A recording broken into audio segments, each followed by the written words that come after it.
Kayo po ba ay nandito sa Canada at may hawak na working permit at hanggang ngayon hindi pa rin kayo nag-grant ng permanent resident? Yung already tinatawag na PR card. Stay tuned, baka kasi makatulong sa inyo to.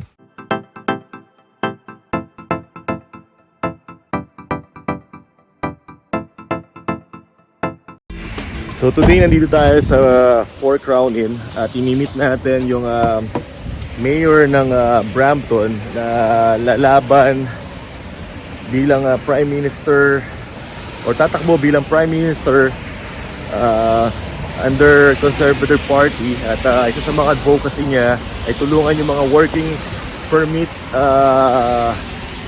mapadali ang pagpa-process ng PR card dito sa basically ayan, puntahan natin tayo sa ito, Four Crown Inn. Lakas na ulan.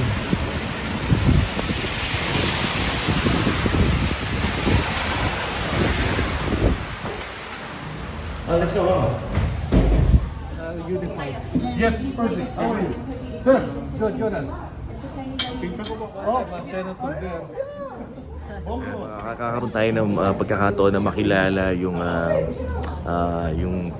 mayor ng Brampton, Ontario at tatakbo siya bilang Prime Minister under sa Conservative Party na dito natin. So today is yung meet and greet with other Filipinos dito sa lugar ng Four Crown Inn dito sa May Philips at para makilala natin ko at ano yung mga advocacy. Kasi isa kasi sa mga sinasabi ng kaibigan natin is yung kaibigan natin si B-Boy Brana, shoutout sa iyo B-Boy, na sabi nga niya na hanggang ngayon nasa working visa pa rin siya o yung working permit pa rin for 10 years na.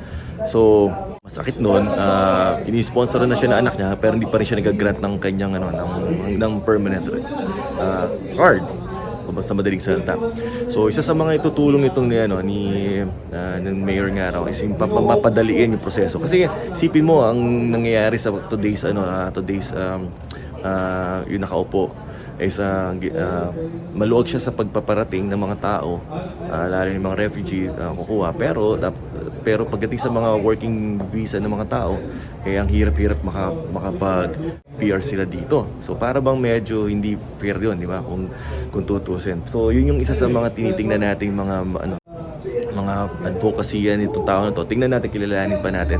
Tsaka para malaman din natin ang pagkatao niya. Yun. For the caregivers. Nice meeting you. Thank you for coming. So we're just waiting for all and Dito po in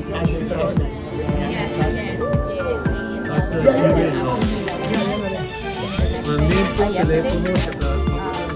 name po, telepono, meeting.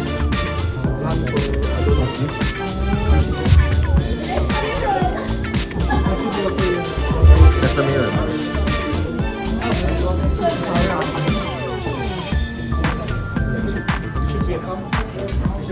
They have one group.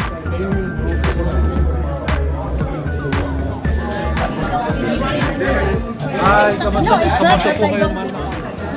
I should say, what time is it? 5 o'clock now? So Magadan Gabi. Hapon. Hapon. Yes. It's afternoon, it's evening now. Well, proud to have always had a very close relationship with the Filipino community in Ontario. For 20 years I've hosted my own Halloween parties every summer. In June for Filipino Heritage Month. Been to the Philippines many, many times. Named a park after Jose Rizal to be a symbol of friendship to the community. There's a lot of work that I look forward to doing on a federal level to make things easier for the community here. And so wherever we go in Canada, we always sit down with the Filipino community, and everywhere in the country. And so that's why Manny and Ann were organizing this today. And you just sit there so they can be okay. There's a 2 tables. I mean, go here.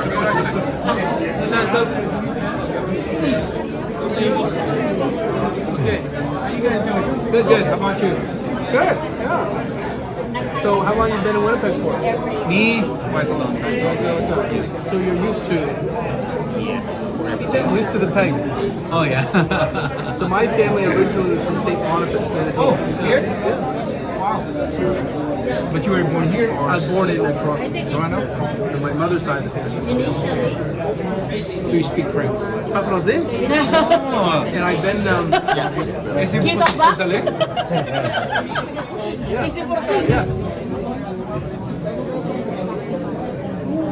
I don't want any vaccine passport, no vaccine passport. In Brampton, we're the only big city in Canada that never did a vaccine passport, where I'm married. You know why? I believe in the collaborative approach. Good evening. You can't force people. Can I have everyone's attention? Thank you all for coming on such a rainy day. I know we had a very long winter and now we're in construction season and rainy season. So thank you all for being here on such short notice. My name is Mohammed Al Maleki. I'm the regional organizer for Patrick Brown's campaign. Over the last couple of months in the country and here in Manitoba, we are taking over, we're trying to make history across Canada. In this room, I see people that traditionally would never vote, never would have voted Conservative, never would have signed up for Conservative membership. And because of Mayor Patrick Brown, we're signing up thousands, tens of thousands of people like us in this room. And that is something we should all be incredibly proud of. So give yourselves a round of applause. Oh, we need more energy than that. Let's go. Yeah. So now you're going to hear from the man himself. Mayor Patrick Brown is the mayor of Brampton, was a former leader of the Ontario Conservative Party, and he is running to become the next leader of the Conservative Party of Canada and the next Prime Minister of this country. Give him a round of applause.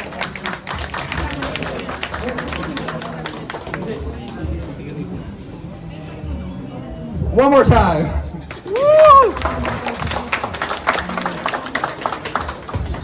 Well, thank you, Mohammed. Thank you, AJ. AJ just recognizing a few special guests. Rana, a former leader of the Liberal Party of Manitoba. And I see Abi Khan, the newly elected MLA. We saw you. You're tough to miss. Well, this is the final sprint, the final few days of this membership drive, and I want to thank you for being here today.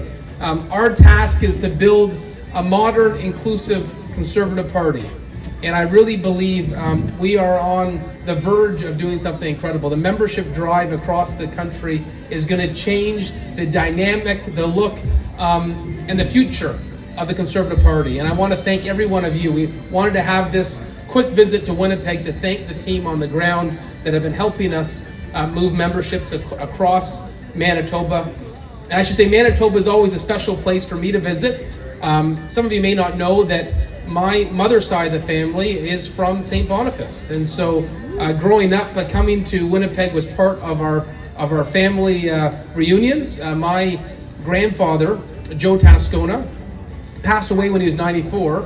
But he grew up in St. Boniface and all his family is still here. And so that always meant that Winnipeg felt like a second home. It even made me cheer for the Winnipeg Jets when they weren't playing the Toronto Maple Leafs. And Dale Howardchuk ended up being a great friend and a mentor to me and someone that I worked on my campaign. Sadly, we lost him last year, but he was a giant in the hockey world and a giant in the world of Winnipeg. Now this leadership campaign has more significance than normal leadership campaigns. This leadership campaign isn't just to elect the leader of the opposition. The Liberals have been in power for 7 years. This campaign could very much elect the next Prime Minister of Canada and the next government. And so the question we should ask all of ourselves is, what type of Conservative Party do you want to see? I feel in many respects the Conservative Party has lost its way, and it's our obligation to get the party back on track, to build a Conservative Party that can fight for all Canadians. And that's what I wanted to underline today. And there are a lot of areas where Conservatives agree, but there are areas where we desperately need to change. So let me start with the good things. Conservatives agree that government is too big and taxes are too high. Debt levels are out of control. We need to balance budgets. I think most Conservatives can agree on that. I see AJ's clearly paying too many taxes because he was the loudest when he said that. Right now, we have debt levels that are 1.2 billion in the country. We pay $2 billion a month in interest. It's astonishing. Shame. We have an affordability crisis because Justin Trudeau treats the government finances like a printing press. The reason when you go to a hospital and you hear a baby crying when they're born is because they find out they owe $31,000 as their share of the national debt. We need a conservative government to clean up the finances of our country desperately. You know, I want to see a conservative government to make sure we have energy sovereignty in our country. Do you know right now that Canada imports 750,000 barrels of oil a day from foreign countries? I want to be a wealth generator for Canada. I find it infuriating in Brampton, Ontario. If I go to the pumps, I'm supporting a country like Saudi Arabia when I want to support the Canadian energy sector. Exactly. Yes. You know, you look to the east and Canada could be an ally to Germany. Right now, Germany is dependent on Russian oil, but we can't export our own product. You look to the west and China right now is dependent on fossil fuels. They're dependent on coal-fired generation. LNG from Canada can help them fight climate change. Canadian energy is a good thing, but we need a government that understands that energy sovereignty isn't a bad thing. That by building an energy corridor, not only is it good for Canadians, but it's good for the world. Now, these are values and aspirations conservatives agree on. I'm sure you're used to hearing those themes. Conservatives have fought for taxes and balanced budgets and controlling debt and energy sovereignty in the last few elections. So many people ask, how are you different? How are you different from the previous conservative parties that have not been successful? Where they've won the popular vote but they've lost the general election. Where the Conservative Party has done well in rural Canada but they have been beaten badly in suburban Canada. Why do they lose seats in places like Winnipeg and get wiped out in places like the GTA or Vancouver? For me, we need to go back to be the Conservative Party that fights for everyone, no matter who you love, where you're born, the color of your skin, what God you worship. For me, I want to build the Conservative Party that is on the right side of history, on fighting for every Canadian. And I look at where the party has gone, and we haven't leaned into that value of religious freedom. I want to lead a Conservative Party where there is no hesitation that we fight for religious freedom. You look right now, and you see religious freedom being diminished in our country. You look at the Canadian dream being diminished. So let me talk to you what the Canadian dream means to me. I think of my grandfather, the one who grew up and was raised in St. Boniface. He worked until he was 94. His story was he grew up in Manitoba during the Second World War. He got invited up to base Borden. He was a mechanic to work on the tanks. And he ended up staying, and he opened a car lot in Barrie, Ontario. And literally until he was 94, he'd go into the car lot, roll up his sleeves, and work hard. And my grandfather's background was Italian. His family was Italian immigrants. And what he really believed in is you work hard and you can be successful. And I think the ethos of a country that excels is you celebrate hard work. And you make sure there's no barrier. It doesn't matter where you were born, the color of your skin, what God you worship, there is no barrier in this country. And I see right now challenges to that Canadian dream. That Canadian dream that my grandfather lived is the premise of Canada's greatness. That you can come to this country with nothing but the shirt on your back and achieve anything. And I look at the Conservative Party today, and when there's barriers to the Canadian dream, we haven't stood up to be counted. We have to have the courage of our convictions. Let me give you an example. Right now in Quebec, there's a bill called Bill 21. Bill 21 says that if you wear a turban, a hijab, a kippah, a cross, any article of faith, you can't be a government worker. You can't be a teacher. You can't be a police officer. You can't be a judge. It is wrong.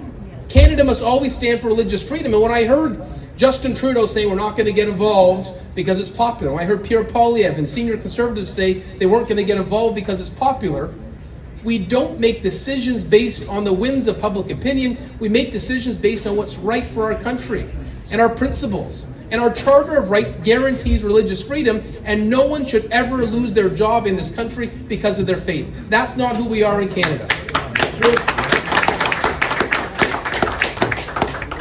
And a Conservative Party that says a Canadian is a Canadian is a Canadian, we do not tolerate second-class citizenship in our country, is a Conservative Party that can have a message that resonates in the beautiful mosaic of Canadians that comprises our country.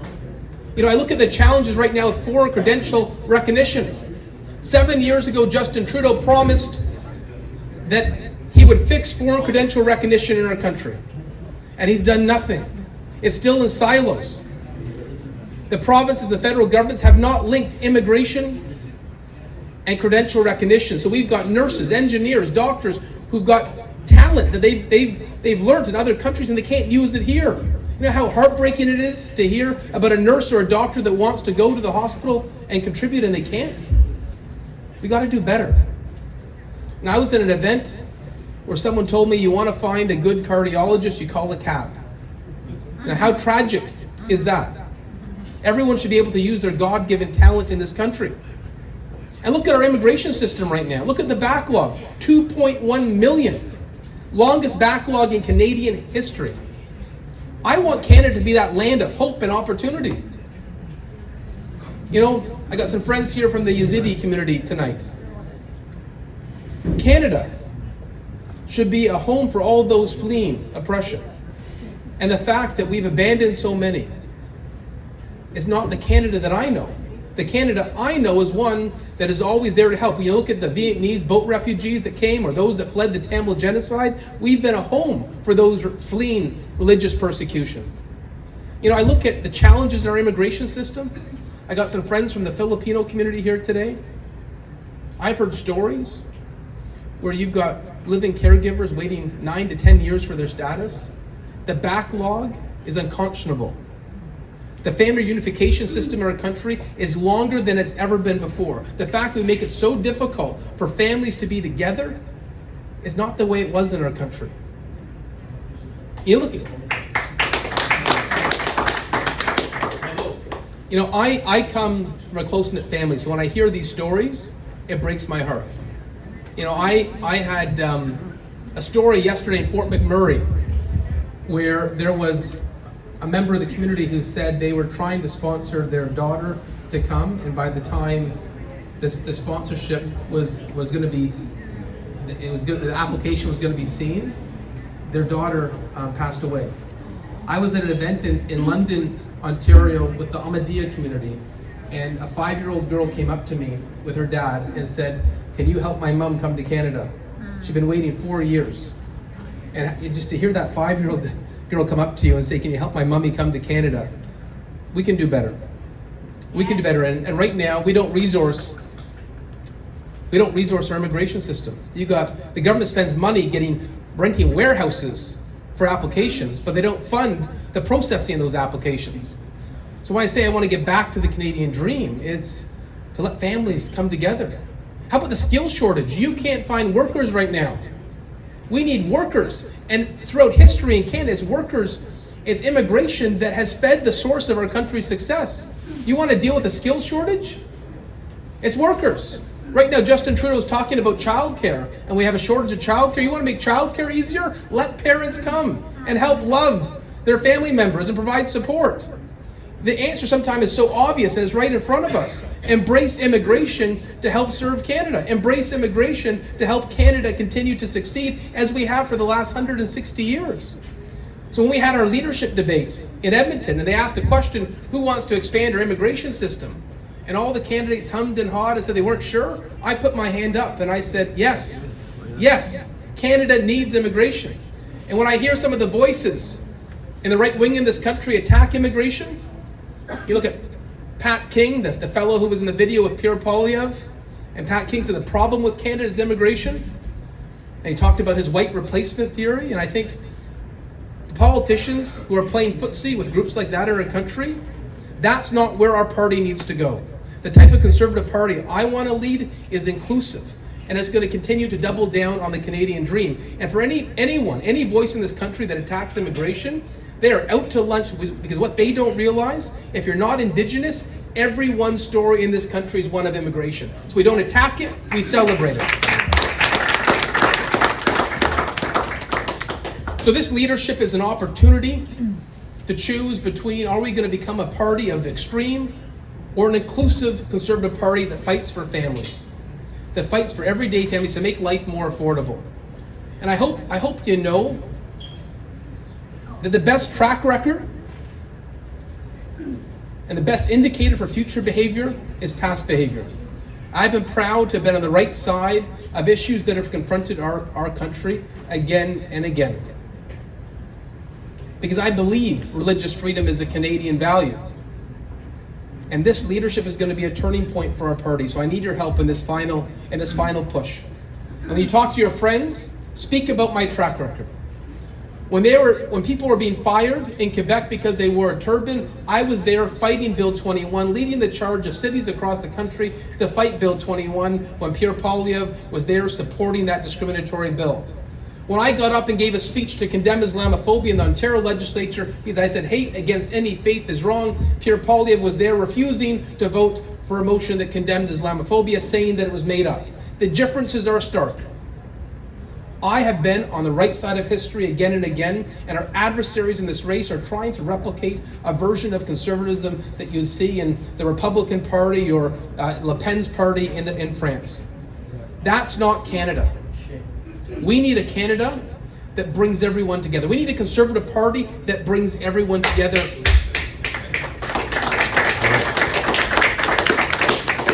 And aspires for what we can do to do better for our country. I think we won the lottery. I do. I think we've won the lottery to live in Canada. This is the greatest country in the world. But with winning that lottery comes the obligation. What can we do to continue to make that Canadian dream possible? And there's so many success stories here. Look at my friend Suk and the incredible success you've had here. Or Harvey, where's Harvey? He's usually tough to get there. Hide in the corner. Harvey Burr.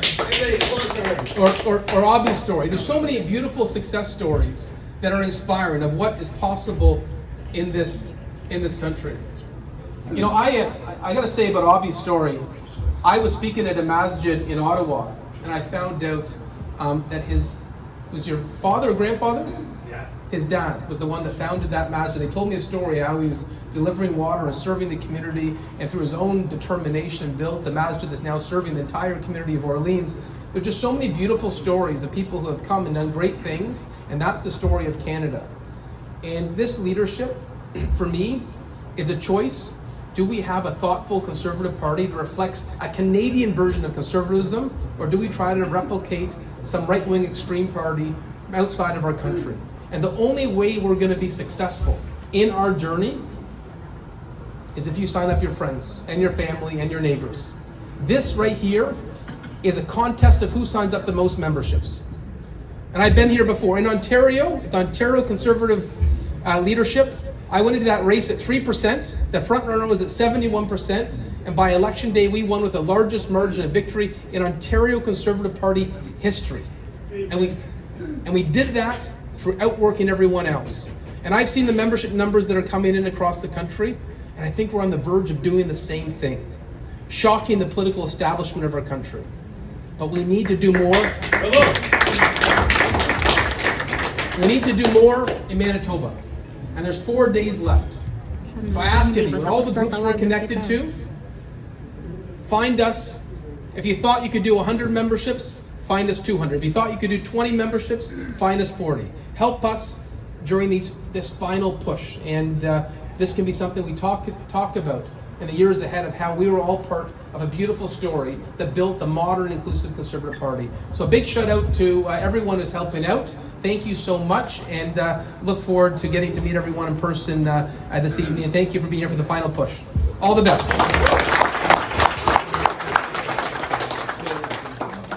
Any final words, Mohammed? Actually, I'm going to put you on the spot. I think we have time for a few questions. So, Patrick, can we do a few questions? If anyone has any questions, you can raise your hand. I can come with you with a mic, or you can speak loud if you'd like to. Do you want the mic? Or? No, it's okay. Because you know what? The problem here in Manitoba, we need a consulate here. We are not going to Toronto to send your passport or whatever to get a passport. People here is, it's a lot of volume of people here. But we are going to Toronto. Calgary.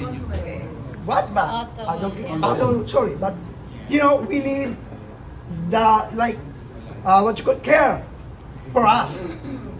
You know, we are a lot of people here.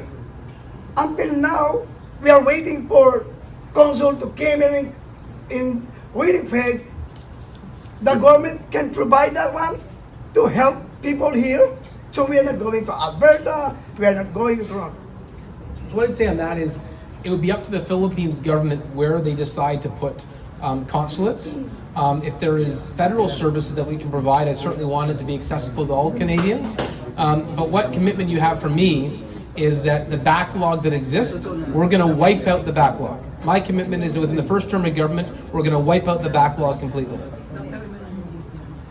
Well, thank you. Thank you. So I have a question.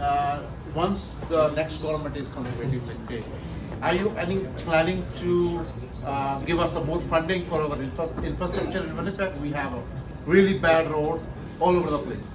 Yeah, I've been an advocate that infrastructure needs to be distributed on a population basis, and for too long it's really been based on a political basis, where MPs get elected or where the government's represented.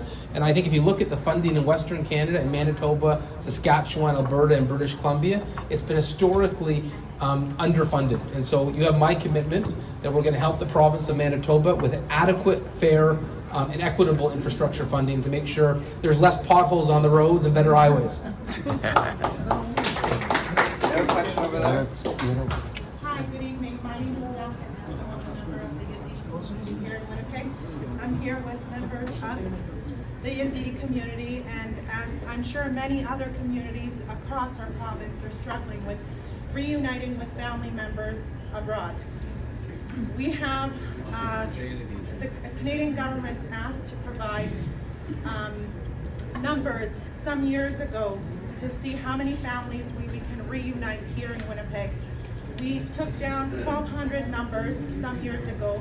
We provided the government with all the information that they asked for, and we haven't heard anything.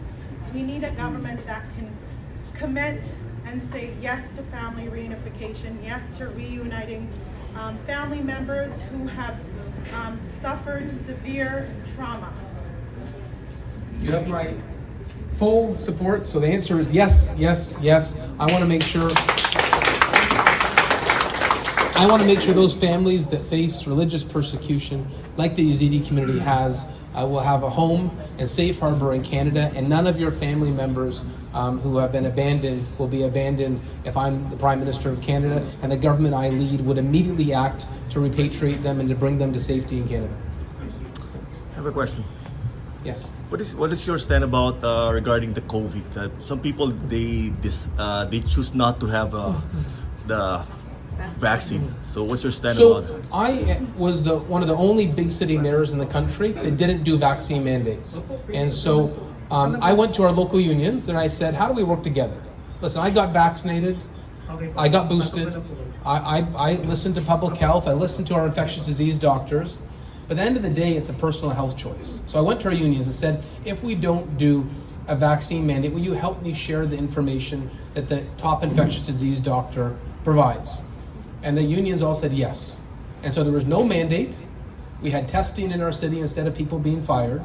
And in Brampton, we got higher vaccination rates than some of the cities that fired employees because they didn't get vaccinated.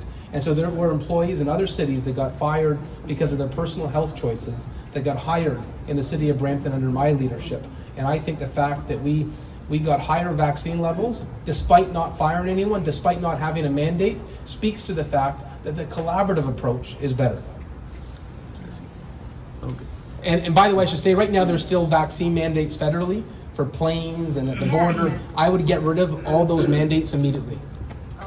That's it. All right, one more question. Jamila, go ahead. My name is Jamila. Quick question. I don't think we can have a real discussion about Canada's future without the topic of climate change being first and foremost at the front of anything we talk about. Given all the rain that's coming down in Winnipeg, the landslides in BC. We know we need to help our oil and gas industry in the West, but we also know we have a real threat with climate change just around the corner. Every season we see it getting worse and worse. What's your Conservative Party's vision for how we deal with climate change, but also ensuring our gas and oil industries aren't left behind? So I think you need to balance both the affordability crisis that Canadians are facing and the responsibility we have to take care of the environment. And so when Justin Trudeau raised the carbon tax again on April 1st, I think he's tone deaf to the affordability challenges that Canadians are facing. You know, in Brampton, we're going to be the first big city in Canada to have a fully electrified transit fleet, all the buses, so zero emissions, clean and green. We did that without raising taxes. I don't think taxes are the only solution to combating climate change. And I would note the Canadian energy sector, our liquefied natural gas, would help China get off coal-fired generation, which is the worst for the environment. So the Canadian energy sector can actually help the world in terms of its climate change goals. At the same time, you know, the Conservative Party gets attacked for not caring about the environment.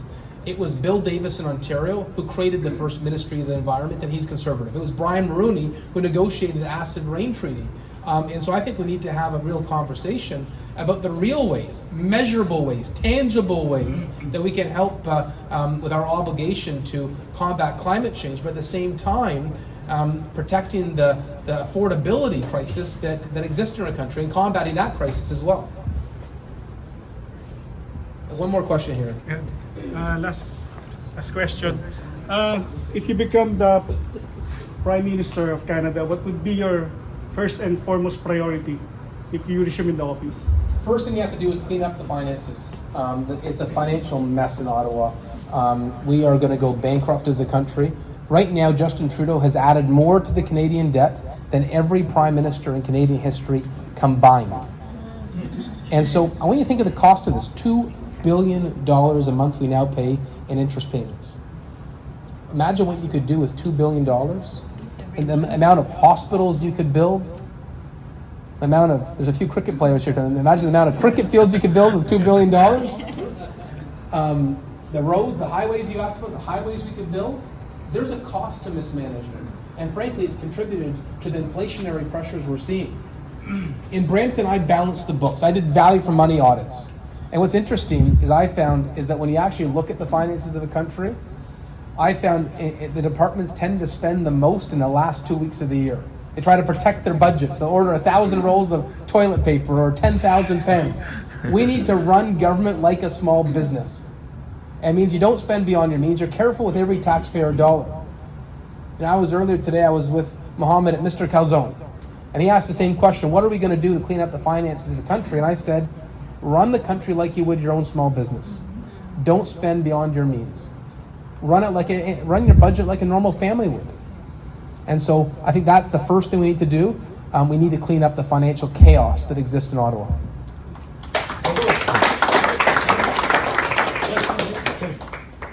AJ, one more?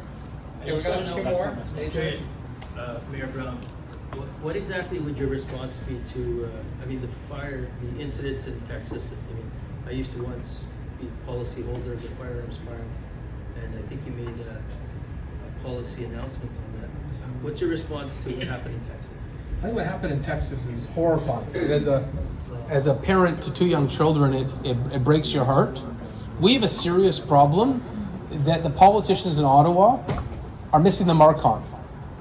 And as a big city mayor, I get briefed by the chiefs of police on a weekly basis of where illegal guns are being found. So right now, 90% of the handguns found in crimes in the GTA were smuggled across the border. And right now, no one's responding to that.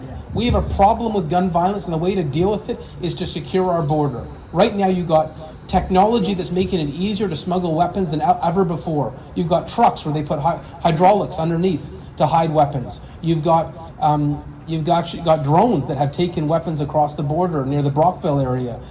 You've got cross-border shoppers who innocently find out there's a GPS device with a compartment under their car where they're innocently smuggling weapons. And so if the Prime Minister was serious about reducing gun violence in this country, he'd actually listen to the police who have been begging desperately asking for help with the inflow of smuggled weapons into our country. And as Prime Minister, I would secure our border and stop the flow of illegal weapons into our country.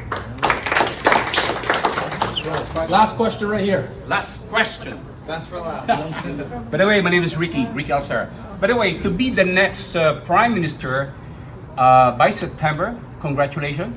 What is your best platform to conquer the whole heart of the majority voters of the Canadian people? So the starting point is we have to win this leadership. And then after we win this leadership, we can speak to all Canadians. But right now, only those who sign up by Friday get a vote in this leadership. And a lot of people don't know that they can vote in a leadership that picks the new leader and sets the tone for the party. 38 million Canadians will have the right to vote in a general election. When this leadership started, the party was only 164,000. A small club gets to pick who the next Prime Minister is. And so right now, the challenge is to sign up as many people as possible. And then after September 10th, it's a different strategy of speaking to every Canadian possible. But right now it is, as I say to Mohammed, it's memberships, because only members can vote. And are you going to finish us off? Yeah. Okay. Already done. Mohammed will share the leadership rules. Ricky, thank you for your question. Everyone, thank you for your questions and for your attendance. So, one more time for Patrick. You're probably all sitting in this room. If you haven't signed up yet, this is how you sign up, so listen carefully. Anyone 14 plus can vote in this leadership race. The way you do it is you go on fighterleaderwinner.ca, and that's our website. You can log in and you can vote or you can get a membership online. So anyone 14 plus, you don't have to be a Canadian citizen to vote in this leadership race. You need to use a credit card or debit, Visa, money order, or check in order to become a member. The membership price is $15, and it gives you the ability to vote in this leadership race and make Patrick Brown not only the next leader of the opposition and leader of the Conservative Party of Canada, but the next Prime Minister of this country. Thank you all for being here. Appreciate it. You guys, thank you. So we're just gonna take a picture with Patrick Brown. So Patrick Brown will come to you in each table, so there will not be like a crowded. Okay. So by the way, I'm Anne. I am with the group of Patrick Brown. I'm from the Filipino community, who stands also for Filipino caregivers. I am a product of a caregiver. I don't want to cry. Sorry. So my mom is. She did 9 years to process the PR, the permanent residence. The question is why, right? And then my mom did a rally last 2017. She was with the press con and the newspapers. So for 6,000 caregivers, she was the voice of the caregivers. And after that, she was almost got deported for this thing. But why? We pay taxes as well, right? So we follow every protocols. The Filipino communities come here as a work permit. And after that, they have to find an employer. The employer is the one who's paying the lamia, so the employer is forcing the Filipino groups to do the PR. But the problem there is it's long. Can you imagine 12 to 15 years? My mom just came home for 3 times only just to see us. The last time my mom was supposed to come home to see us, my grandmother died at December 18 and my mom came at December 23. And then before we, my sibling was having a rebellion because of this. So my sibling was under the drug addiction. So we took care on everything here in Canada. But our own mother didn't care for us because we need a financial, right? But my question is just why the processing of the immigration took so long? And they even said today that they have the process of 6 months, 6 months. But why the immigration is took care of the future? Why not the backlog with 15 and 20 years? I just have signed a membership that it says she can't now bring the kids because died during the COVID-19. Right? So Patrick Brown is the voice, not just for me, but for all of us in Canada. It is a big help for us. So what we just want to do to let Patrick Brown do whatever he wants in Canada to make better, let's just support him. $15 is equivalent to a permanent residence and for all the papers that we want. And we can change the Canada. God bless Canada. Thank you. Okay, so we're gonna start with the picture. So just have a seat and we will just come into your tables. Thank you so much.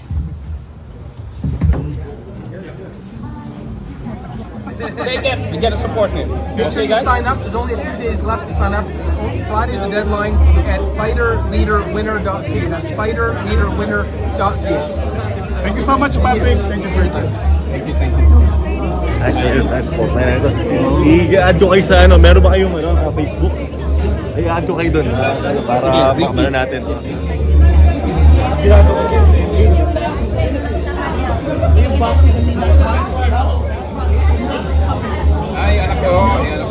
So yun mga kababayan, narinig natin si Mayor Patrick Brown na nagsalta at yung mga side niya, nasagot at napakinggan din natin yung kanyang mga advocacies.